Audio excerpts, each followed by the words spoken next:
Hello children. இன்னைக்கு exercise 2.1ல sum number 4 பார்க்க போறோம்.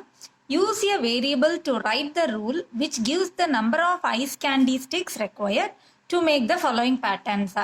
இப்போ வந்து என்ன பண்ணிருக்காங்க அப்படின்னா ஐஸ் கேண்டி ஸ்டிக்ஸ் ஐஸ்கிரீம் ஸ்டிக்னு சொல்றோம் இல்லையா, அந்த ஸ்ட்ரெயிட்டா ஒரு ஸ்டிக்ஸ் ஐஸ்கிரீம் ஸ்டிக்ஸ் இருக்கும்ல, அதை வச்சு நிறைய நம்ம கூட கிராஃப்ட் பண்ணுமே, அந்த ஸ்டிக்ஸை யூஸ் பண்ணி ஒரு பேட்டர்ன் மேக் பண்றாங்க. பேட்டர்ன் ஆஃப் லெட்டர் சி மாதிரி ஒரு பேட்டர்னை இந்த மாதிரி பண்றாங்க.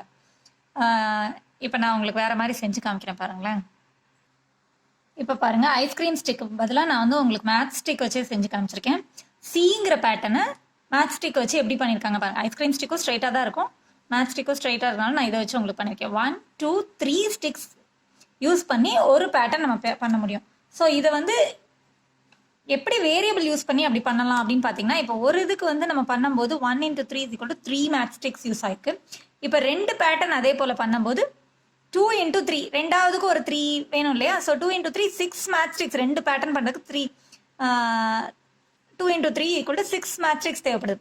அதே 3 பேட்டர்ன் பண்ணும்போது இன்னொருதுக்கு இன்னொரு 3 தேவைப்படுங்கிறதுனால 3 × 3 = 9 மேத் ஸ்டிக்ஸ் தேவைப்படுது.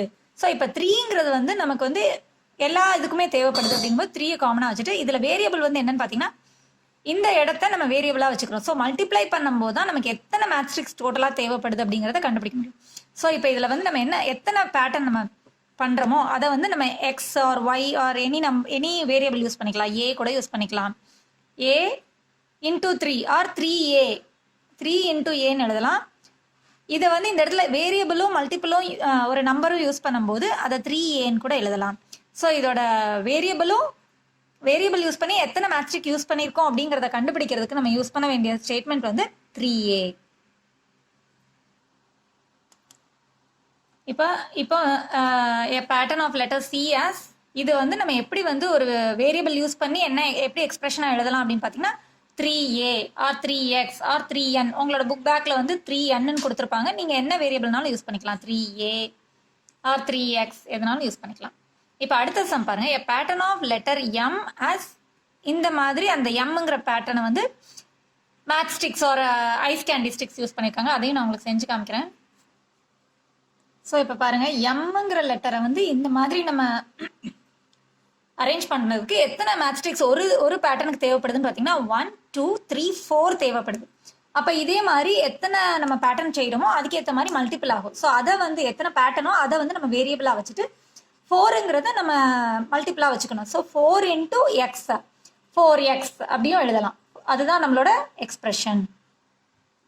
So pattern of letter M as இந்த மாதிரி எழுதுறதுக்கு நம்மளோட எக்ஸ்பிரஷன் என்னவா இருக்கும், வேரியபிளை யூஸ் பண்ணி எழுத வேண்டிய எக்ஸ்பிரஷன் என்னன்னு பார்த்தீங்கன்னா 4. இதில் வந்து 4 ஸ்டிக்ஸ் யூஸ் பண்ணிக்கனால 4 × பிங்கிற லெட்டரை நான் யூஸ் பண்ணிக்கிறேன் வேரியபிளாக. So 4b 4 × bனாலும் 4bனாலும் 1. அதை மட்டும் மறக்காதீங்க. ஒரு வேரியபிளையும் ஒரு நம்பரையும் நம்ம மல்டிப்ளை பண்ணுறதுக்கு அந்த இடத்துல வந்து சிம்பிள் யூஸ் பண்ணாமல் இருந்தால் அது வந்து இன்டூன்னு அர்த்தம். மல்டிப்ளை பண்ணணும்னா நம்ம சிம்பிள் யூஸ் பண்ணாமையும் எழுதலாம். இப்போ அடுத்த சம் பாருங்க. The teacher forms groups of 5 students in a class. ஒரு டீச்சர் வந்து குரூப்பாக 5 ஸ்டூடெண்ட்ஸாக வந்து குரூப் பண்ணுறாங்க. How many students will be there in p groups. அதே மாதிரி p குரூப்ஸ் இருக்குது அப்படின்னு சொல்கிறாங்க.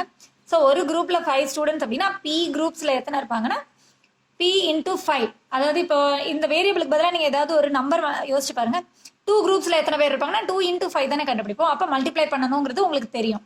ஸோ அப்போ p × 5 மல்டிப்ளை பண்ணால் எத்தனை ஸ்டூடெண்ட்ஸ் இருக்காங்க அப்படிங்கிறது நமக்கு தெரிஞ்சிடும். ஸோ இதோட ஆன்சர் வந்து 5p 5 × pன்னு அர்த்தம். அதோட எக்ஸ்பிரஷன் வந்து 5pன்னு எழுதலாம். ஸோ இதோட ஆன்சர் வந்து 5p. அது வந்து ஆட் பண்ணணுமா மல்டிப்ளை பண்ணணுமாங்கிறத நீங்கள் கிளியராக அண்டர்ஸ்டாண்ட் பண்ணிக்கோங்க. குரூப்பாக ஃபார்ம் பண்ணுறாங்க.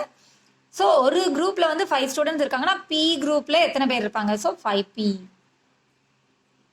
தேங்க்ஸ் ஃபார் வாட்சிங் சில்ட்ரன். என்னோட அடுத்தடுத்த வீடியோஸை ஃபாலோ பண்ணணும்னா சப்ஸ்கிரைப் பண்ணுங்கள், ஷேர் பண்ணுங்கள், லைக் பண்ணுங்கள். மறக்காமல் பெல் ஐக்கானை கிளிக் பண்ணுங்கள். அப்போ தான் உங்களுக்கு நோட்டிஃபிகேஷன்ஸ் வரும். தேங்க்ஸ் ஃபார் வாட்சிங் சில்ட்ரன்.